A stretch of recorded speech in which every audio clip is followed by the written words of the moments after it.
میں پوچھتا ہوں ہمیں زیادہ پتہ ہے یا اللہ کو زیادہ پتہ ہے؟ سارے بولے اللہ کو زیادہ پتہ ہے نا، اللہ سب کچھ جانتا ہے اللہ۔ بلکہ قرآن پڑھ کے دیکھیں، اللہ فرماتا ہے میرے بندے کے دل و دماغ میں، سوچ میں، بعد میں کوئی خیال پیدا ہوتا ہے، مجھے پہلے پتہ ہوتا ہے میرا بندہ کیا کرنے والا ہے۔ یہ پہلا پارہ پڑھ کے دیکھیں۔ بہرحال اللہ تعالیٰ نے ارشاد فرمایا ہے کہ دو چادریں پیارے محبوب علیہ السلام کے غلاموں حضرت اماں خدیجہ الکبریٰ رضی اللہ تعالیٰ عنہ، آپ نے بھی ایک طرح سوال کیا تھا، حدیث پاک ہے، عرض کی یا رسول اللہ مجھے مجبوراً گھر سے باہر جانا پڑے تو میں کتنا پردہ کروں؟ پیارے محبوب علیہ السلام نے ارشاد فرمایا کم از کم اتنا پردہ تو کر کے باہر نکلی کر کہ تیرے پاؤں کے پیچھے کوئی کپڑا ضرور ہو جو تمہارے پاؤں کے نشان بھی مٹاتا جائے، یعنی پاؤں کے نشان بھی پیچھے باقی نہ رہے۔ میں پوچھتا ہوں آج کی ہماری ماں بہن بیٹی سے حضرت اماں خدیجہ الکبریٰ زیادہ تھیں شان والی، یا آج کے یعنی دور کے اندر ہم کہیں کہ آج والا پردہ بہت زیادہ اہم ہے؟ تو اس وجہ سے محبوب علیہ السلام کے غلاموں اگر ان پاکیزہ ہستیوں کے لیے اتنی تاکید تھی تو آج اور زیادہ تاکید ہونی چاہیے۔ بغیر پردے کے، بغیر دوپٹے کے، پھر ایک اور بھی بیماری میں نے دیکھی ہے کہ باہر تو جو حشر ہے گھر میں بھی سر پہ کپڑا نہیں ہوتا، دوپٹہ نہیں ہوتا۔ آپ نے پڑھا یا سنا ہوگا کہ جو ملکہ بلقیس تھی نا، کیا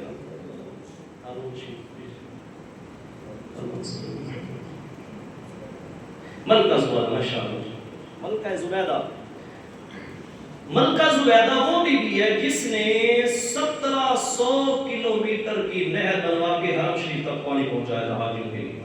کتنا؟ 1700 کلومیٹر۔ اتنی بڑی نیک پرہیزگار متقی بیوی جس نے حاجیوں کے لیے پانی کا انتظام کیا، وہ نہر کے نشانات آج بھی موجود ہیں۔ ہارون رشید کی بیوی تھی، 1700 کلومیٹر کی نہر، اتنی بڑی نیکی۔ اندازہ لگائے کتنا پیسہ لگا ہوگا کہ پہاڑوں کو کاٹ کاٹ کے انہوں نے پانی کا وہاں تک انتظام کیا۔ ایک دفعہ وہ بی بی باغ کے اندر اپنی سہیلیوں کے ساتھ سیر و تفریح کے لیے گئی ہوئی تھی، دوپٹہ نیچے گرا تو بی بی نے فوراً اٹھا کے سر پہ دوپٹہ لیا، بال اپنے چھپائے، سر ڈھانپ لیا۔ تو ساتھ والی سہیلیوں نے کہا بی بی کوئی مرد تو نہیں دیکھ رہا، جلدی جلدی کیوں کپڑا دوپٹہ لیا آپ نے، بال کیوں چھپائے، سر کیوں ڈھانپا جلدی؟ بی بی نے کہا بے شک کوئی مرد ہو نہ ہو مجھے اللہ سے بڑی شرم آتی ہے۔ جملہ بہت بڑا میں نے بولا، شاید کیوں اتر جائے تیرے دل میں میری بات۔ بی بی نے کہا، ملکہ زبیدہ نے، اس نے کہا مجھے اللہ سے بڑی شرم آتی ہے، چاہے کوئی انسان دیکھے نہ دیکھے میرا اللہ تو مجھے دیکھ رہا ہے نا، مجھے اللہ سے بڑی شرم آتی ہے، لہٰذا اس لیے میں نے جلدی کی ہے دوپٹہ لینے میں کہ اللہ کے سامنے میں ننگے سر کیسے کھڑی ہوں۔ بی بی کا وصال ہو گیا۔ چند دنوں کے بعد کسی اپنی پرہیزگار متقی نیک اپنی سہیلی کو وہ خواب کے اندر ملی تو پوچھا بی بی اللہ نے تو تجھے بخش دیا ہوگا، اتنی بڑی نیکی کی تھی کہ 1700 کلومیٹر دور تو پانی پہنچا کے حرمین شریفین کے حاجیوں کے لیے، عمرہ زائرین کے لیے پانی کا انتظام کیا تھا، اللہ نے یہ نیکی قبول تو ضرور کی ہوگی، اس نیکی کے بدلے اللہ نے تمہیں بخش دیا ہوگا۔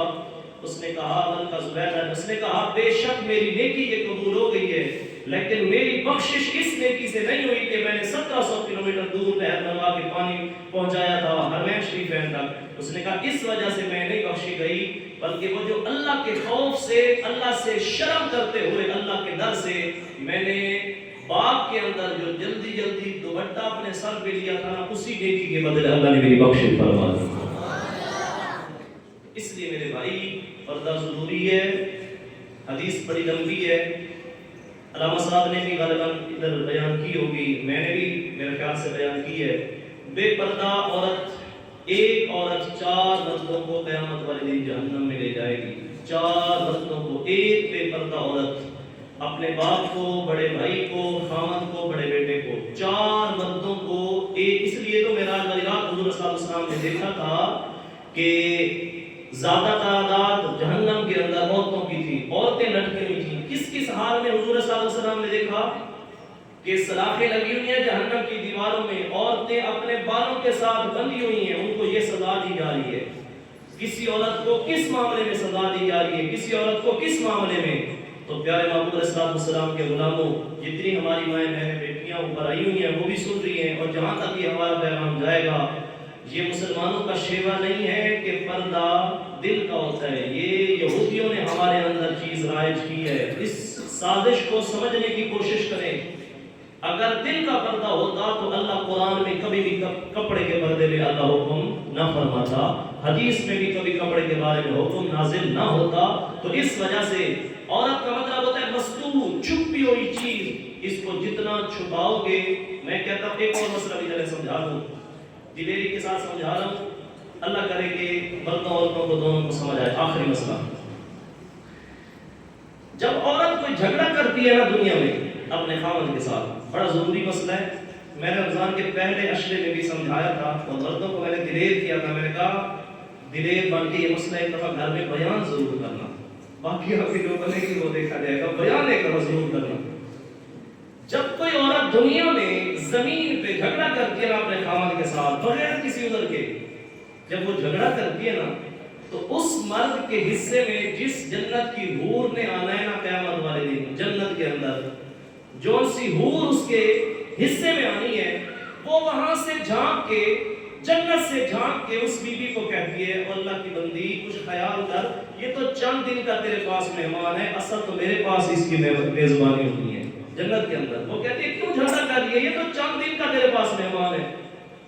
نبی پاک صلی اللہ علیہ وسلم کے غلاموں، وہ جنت کی حور اتنی خوبصورت ہے، اتنی خوبصورت ہے کہ اگر اپنی تھوک، اپنا لعاب ایک دفعہ سمندر میں ڈال دے، پورا سمندر جتنا کڑوا کھارا پانی ہے اللہ سارے کو میٹھا فرما دے۔ یہ ہے ان کا حسن، اور وہ اتنی خوبصورت ہے، اگر صرف اپنا جنتی دوپٹہ، جنت کی ایک حور، ساری نہیں، ایک حور جنت کی اگر جنتی دوپٹہ اپنا ایسے لہرا دے تو پورے سورج کی روشنی کم پڑ جائے، اس کے ایک دوپٹے میں اللہ نے حسن زیادہ رکھا ہے۔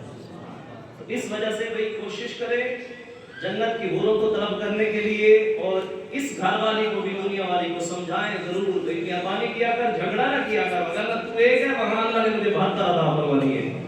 تو اس وجہ سے جو بیویاں بغیر عذر کے جھگڑا کرتی ہیں، خدا خامد کے بارے میں ہی تو ارشاد فرمایا گیا کہ اللہ کے علاوہ اگر کسی کو سجدہ جائز ہوتا تو حضور فرماتے ہیں میں حکم دیتا عورت اپنے خامد کو سجدہ کرتی، لہٰذا اللہ کے علاوہ کسی کو سجدہ جائز نہیں ہے، اس لیے حضور صلی اللہ علیہ وسلم نے ارشاد فرمایا۔ تو پیارے محمد صلی اللہ علیہ وسلم کے غلاموں، شوہر کی فرما برداری کے اندر ہی اللہ تعالیٰ نے عورت کی نجات رکھی ہے۔ عورت اگر اپنے شوہر کو ناراض کر کے جتنا مرضی نوافل پڑھتی رہے، قرآن پڑھتی رہے، فرض عبادات کرتی رہے، جب تک خامد راضی نہیں ہوتا اللہ اس عورت کی کوئی بھی عبادت کو قبول نہیں فرماتا۔ حضرت مولا علی شریف رضی اللہ عنہ مسجد میں، آپ کو پتہ ہے مولا علی کا لقب کیا ہے؟ بلام ابو تراب۔ کیا ہے بلا لقب؟ ابو تراب۔ اس کا مطلب کیا ہے؟ مٹی کے باغ۔ ابو تراب لقب کیوں ملا؟ اور قرآن جب یہ لقب بھی امام الانبیاء علیہ السلام نے خود عطا فرمایا۔